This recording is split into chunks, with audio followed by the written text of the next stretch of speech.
que llamaban tierra adentro, la pampa y la cordillera, después fueron campo afuera, porque las palabras pesan, con esas cosas empiezan a vaciarnos la cesera.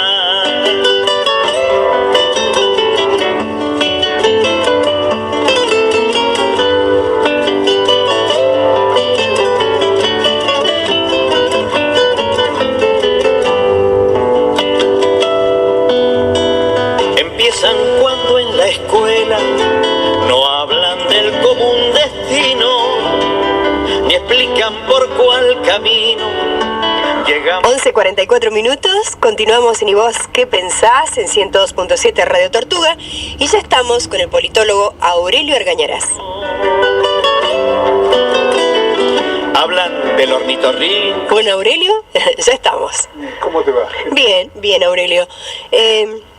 Le reiteramos entonces el título de la columna, de la temática de hoy, Aurelio, a los oyentes. El título es El gobierno de Macri y el movimiento obrero. Bueno, Bueno, yo creo que estamos viviendo un proceso económico, político, que puede tornarse dramático para la clase trabajadora. Digamos, uno de los signos sobresalientes de la situación, que es ampliamente subrayado por todo tipo de comentaristas, es la pérdida del poder adquisitivo. Digamos, las versiones difieren en cuanto a señalar porcentajes, pero digamos, yo diría que en promedio hablan de una cifra de alrededor del 7% de pérdida de poder adquisitivo de los salarios.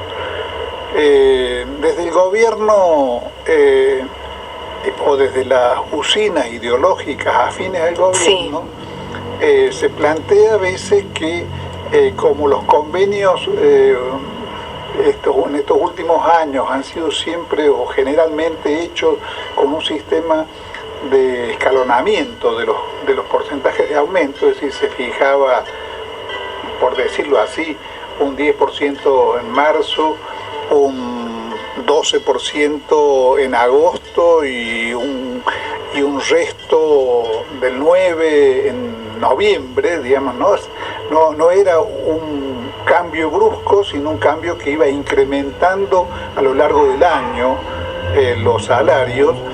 Se ha llegado a sostener que, bueno, la inflación iba a ir decreciendo y en la medida en que ingresaran a componer el salario los incrementos pactados con anterioridad, iba a generarse una especie de compensación por vía de la caída de la inflación y la incorporación al salario de esos porcentajes, digamos, pactados a tiempo futuro inmediato.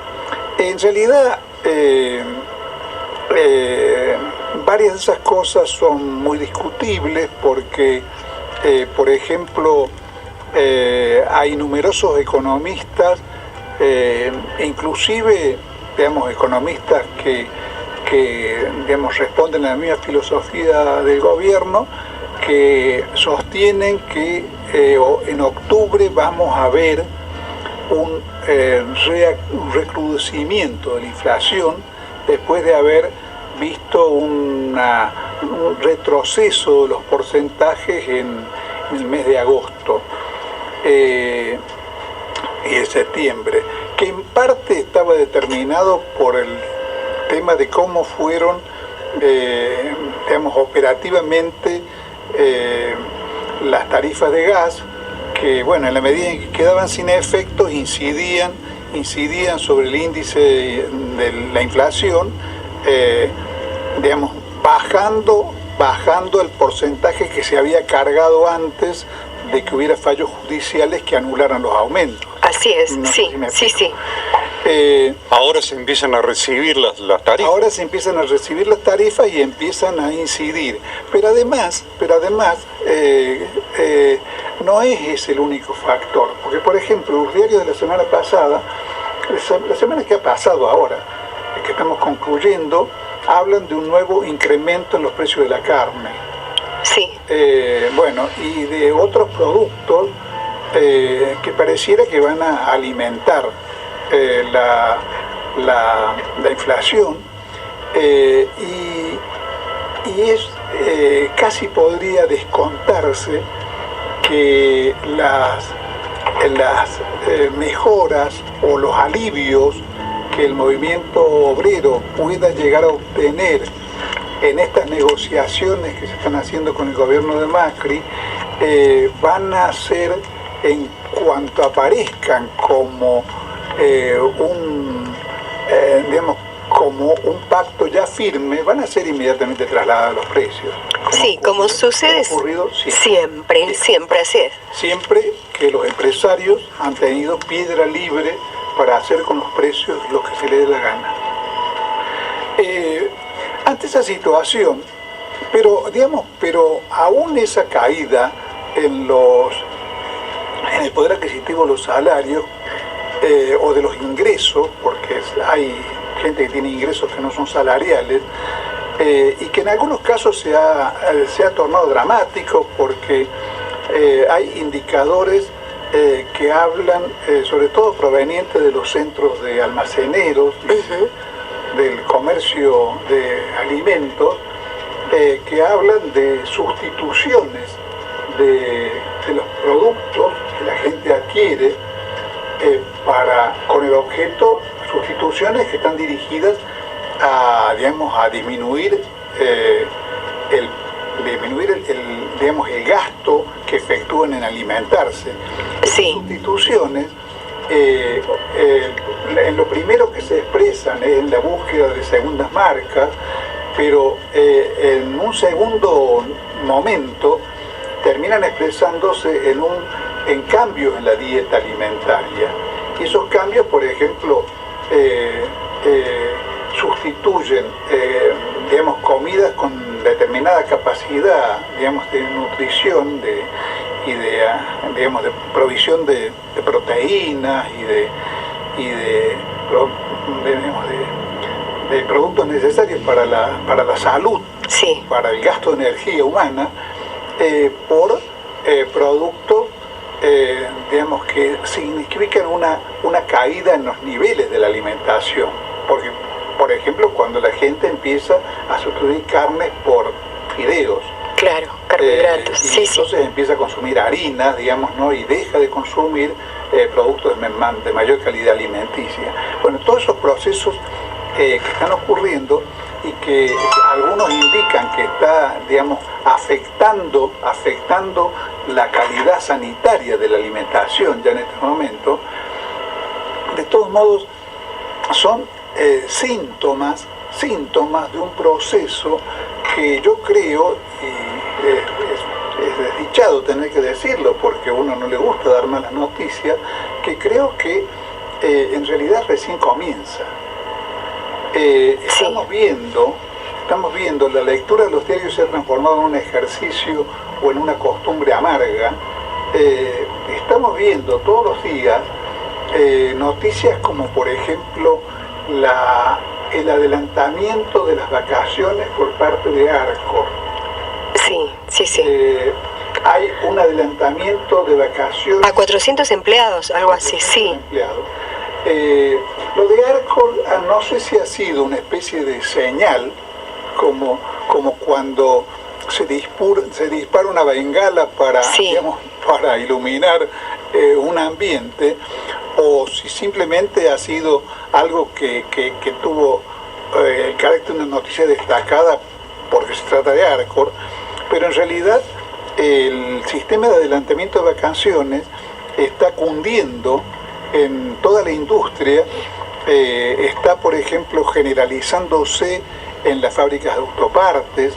Aparentemente algunas automotrices también van a... Aurelio, vos sabés de que te interrumpo, sí, porque me recordás leí también con pesadumbre la suspensión de 1.200 obreros de la fábrica Drean, cosa que me sorprendió grandemente porque estaba destinada a una fábrica cordobesa pujante, que algo así como que fue sumada a una especie de gran algarabía y alegría, entre comillas, y por algún gestor del gobierno nacional, no sé si fue el presidente, como respaldando como gran estrella a la fábrica Drean, posibilitando posibles exportaciones, etcétera, etcétera. Bueno, concretamente... Lo que pasa es que la exportación siempre ha sido un camino posible, salvo en rubros como la producción agropecuaria, digamos, que se sostiene a partir de una cierta capacidad del mercado interno para absorber producción. O sea, la exportación, lo normal es que sea un plus sobre lo que las fábricas pueden vender en el mercado interno. Claro, apostando al mercado interno. Claro. Que es a lo que apuestan, convengamos, Aurelio, que es a lo que apuestan las pymes, ¿no? Las pequeñas exactamente. y medianas empresas. Pero uno de los rubros, Dream no es una pyme. No, pero el problema es que uno de los rubros que más está sufriendo en la medida en que hay una caída de los ingresos del pueblo argentino, de la mayoría populares, digamos, ¿no? Justamente son los electrodomésticos. Claro, sí, una caída. Bueno, sí. Uno puede demorar muchas veces 1 o 2 años o a veces más tiempo arreglando el lavarropa, digamos, y prescindiendo de meterse en un gasto significativo, importante como es ese. Pero bueno, ante ese cuadro, uno podría, y algunos lo señalan, cuestionar lo que se puede caracterizar, digamos, ¿no? como una manera muy moderada, muy concesiva, digamos, ¿no? de negociar o de interlocución por parte de los dirigentes nacionales del movimiento obrero con el gobierno de Macri. Hablo, por supuesto, del triunvirato, digamos, de la CGT unificada. La unificación de la CGT en sí misma creo que tiene que ser juzgada como un avance muy significativo, no solamente, digamos, como un mérito, por llamarle de alguna manera, de los dirigentes sindicales del movimiento obrero, sino como el fruto de una situación que está impeliendo a los trabajadores y al movimiento obrero a no dispersarse y a mejorar su capacidad de fuego, para decirlo de alguna manera, sí, para poder presionar a un gobierno decidido a generar un retroceso en los niveles salariales con el objeto puro y simple de aumentar los beneficios de la clase dominante del país, digamos que, bueno, al pagar menos salarios, obviamente incrementan sus ganancias. O incrementan los grados de explotación de los trabajadores y obviamente también sus ganancias. Ahora, creo que a partir del levantamiento, no del levantamiento, porque no se ha levantado el paro, de estas postergaciones que vamos viendo en la convocatoria a un paro general. Claro, con respecto a eso, Aurelio, desde distintos lugares, lo decíamos cuando hacíamos la información del ámbito provincial, lo decíamos, que hay ya sindicatos y ciertos, en cierta medida, sectores que están cuestionando una toma de decisión con respecto a la oposición que está haciendo la CGT, este triunvirato, como vos lo mencionás, o como que se está demorando en tomar decisiones. Sí, lo que pasa es que es complejo emitir una especie de juicio definitivo y categórico. Uh-huh. Y complejo por lo siguiente, porque en realidad... A mí me gustaría preguntarte, Aurelio, realmente eso, porque se dice de que ¿qué va a pasar después del paro? ¿Por qué este triunvirato? ¿Por qué la CGT Nacional no se decide a hacer el paro? Y lo que también se comenta desde distintos ámbitos políticos, se dice, ¿y qué después del paro?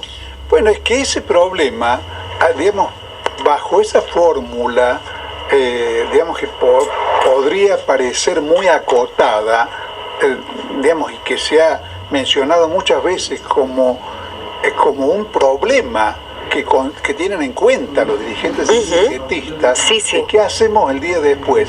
Bajo esa formulación, en realidad lo que se está escondiendo o a lo que se está aludiendo es a una especie de ausencia de la política. Exactamente. Porque no hay, digamos, después del paro, alguien que a raíz de esa gran movilización encauce todo esto hacia un lugar, hacia un determinado lugar. En lo más inmediato uno podría decir, hay dentro del triunvirato y dentro del movimiento obrero sectores que comparten o que tienden a compartir la actitud conciliadora y en el caso de él directamente cómplice de Massa. Sabemos que Daer y que Acuña se reportan a Massa. Sí, al Frente Renovador. Al Frente Renovador de Massa. Que es una forma de decir que están próximos a De la Sota. Y cuando uno tiene en cuenta Massa y De la Sota son, como diría Irigoyen, variantes de la misma ignominia. Cuando uno tiene en cuenta eso, resulta curioso que ver un personaje como Pien planteando una posición que estaría diferenciándose, diferenciándose de lo que maneja el triunvirato, a pesar de que diga nosotros comprendemos y respetamos, pero está diciendo al mismo tiempo no acordamos con no acordamos con la visión que parecieran tener respecto de lo que está haciendo el gobierno de Macri. Ahora, bien, en el terreno político sabemos que es parte del espacio que dirigen De la Sota y Schiaretti. Claro. Entonces, el cuadro general, yo diría que tiene que ser comprendido como un cuadro en el cual el movimiento obrero o el movimiento sindical está colocado en una situación en algún sentido inédita. En el sentido de que tradicionalmente el movimiento sindical tuvo una participación en la política interna del peronismo, tuvo un peso gravitante dentro del peronismo, pero al mismo tiempo siempre, en definitiva, depositaba lo que uno podría llamar la conducción de la política en Perón en su tiempo, o en el aparato político del peronismo posteriormente. En este momento es como que el movimiento sindical no encuentra una expresión que lo pueda, que lo contenga en el terreno de la representación política. Así es. Está internamente escindido entre gente que quiere seguir a Massa y gente que no sabe, o sea, yo diría que no sabe a quién seguir. Claro, yo creo que eso. Porque en realidad, si uno ve el cuadro político del peronismo, encuentra así a grosso modo como tres sectores. El sector, de Massa, el sector que, aunque Massa no tiene origen peronista, pero es un sector peronista, ha capitalizado, un espacio peronista. Felipe Solá, claro, De la Sota, Schiaretti y otros. ¿Podríamos definirlo a eso? Perdóname. Está el sector, del kirchnerismo duro, ¿no? Que reconoce a Cristina como líder conducción, pero que no tiene prácticamente una expresión sindical. No, carece, sí. No, carece de expresión sindical, digamos, no. Su fuerza no está basada allí digamos, no está basada en la relación con el sindicalismo. Exactamente. O sea, ni Cristina y su entorno han aparecido después del 2011 como representación política del sindicalismo, ni los sindicalistas han podido encontrar allí una estructura política que los contenga. Bueno, porque hubo una política digamos, anti-movimiento sindical, digamos, de parte del gobierno de Cristina, eso no se lo puede ignorar, como hubo una política injusta y suicida en el terreno de impuesto a las ganancias. El hecho de que Macri haya traicionado su promesa de modificar el impuesto a las ganancias no nos puede hacer olvidar que lo prometió en campaña. Lo pudo prometer en la campaña, basándose explotando un error. Claro, exacto. Del gobierno anterior. Claro, sí.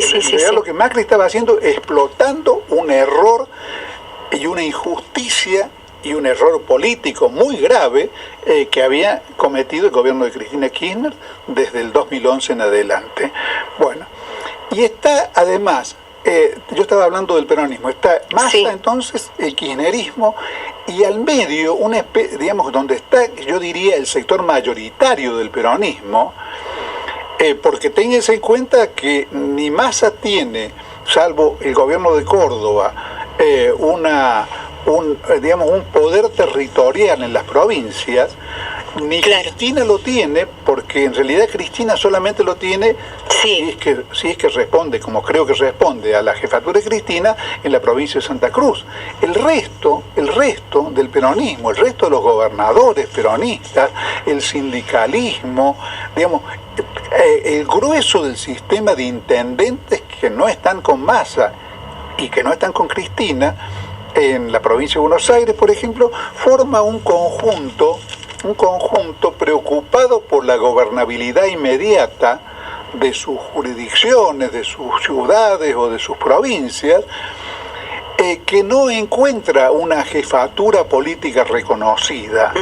O sea, los gobernadores pueden tener en Pichetto una especie de representante en el área del Senado, digamos, pueden tener representaciones parlamentarias de distinto tipo a las cuales utilizan para un tome y daca con el gobierno de Macri, pero no tienen una jefatura que los unifique a todos. Exacto. En cuanto a lo que vos decías, Aurelio, que rescatándolo a estos tres lugares, digamos, del peronismo, estas tres que hablabas de Massa a través del Frente Renovador, que nuclea cierto grupo del peronismo, al kirchnerismo y a un peronismo que está muy confundido y desarticulado, y que es ahí la gran confusión que está creando en otros sectores, ¿no? Decir, entonces el movimiento sindical no encuentra una referencia en el terreno político, y tampoco se decide, y allí hay un problema, una especie de límite ideológico y estructural de la conducción sindical.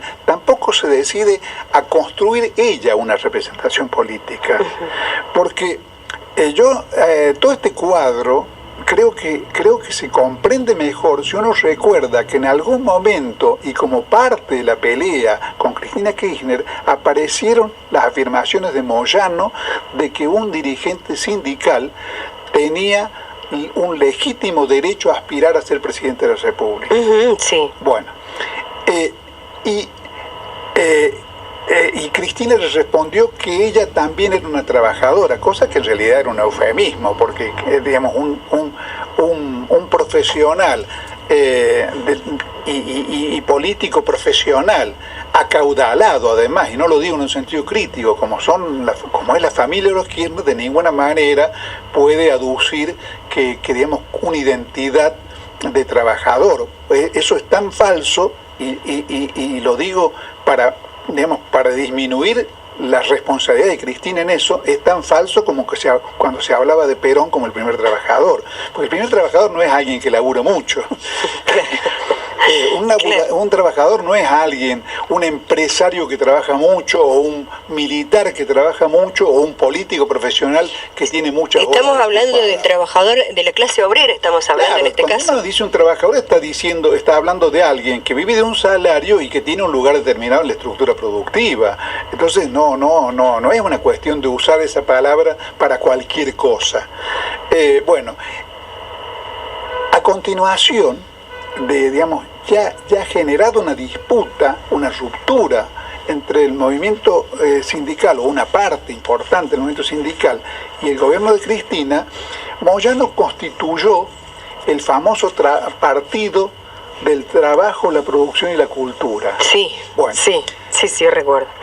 Eso en sí mismo podría haber sido una expresión de la tentativa del movimiento sindical de dar un salto hacia la actividad política, de crear una representación en el plano de la política, pero no lo fue.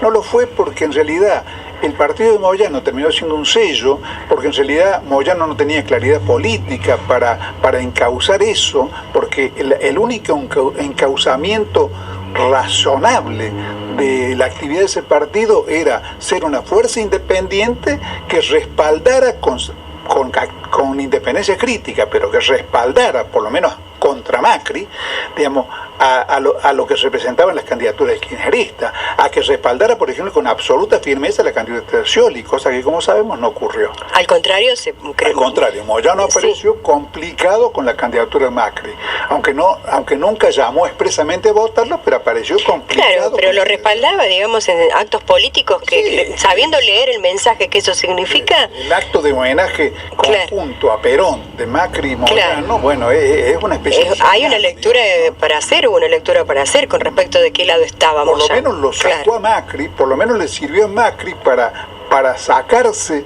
el sayo de antiperonista, claro, y como realmente lo es, en el sentido ideológico, en el sentido de su trayectoria y en el sentido de los contenidos de su política, porque el peronismo no son los retratos de Perón.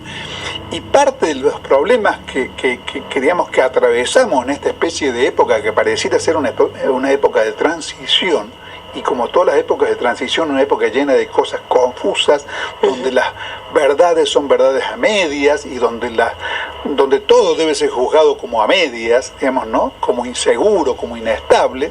Parte de eso es esta cuestión de que encontremos tantos peronismos. Claro, pero tantos peronismos... Incluso peronismos, perdóname. Sí, pero de centro, Aurelio. ¿Cómo? Hay un peronismo, por ejemplo, el masismo, que se podría definir como un peronismo de centro, el macrismo, un peronismo de centro, el pejotismo, un peronismo de centro. ¿Qué peronismo es ese? Porque hay distintas alternativas de un mismo peronismo. Sí, el problema es que son todos peronistas. Claro. Pero a veces dentro del peronismo surgen distintas cosas. Claro, bueno, pero en este caso eso forma parte de un proceso de descomposición que no sabemos cómo va a concluir, pero que no podemos dejar de visualizar. Porque, por ejemplo, en la generación kirchnerista hubo miles y miles de jóvenes y no tan jóvenes que parecían haberse olvidado de que el peronismo fue fundado por un militar que se llamaba el coronel Perón. Y entonces nos encontramos, creo que por primera vez, en el peronismo kirchnerista, con peronistas antimilitaristas.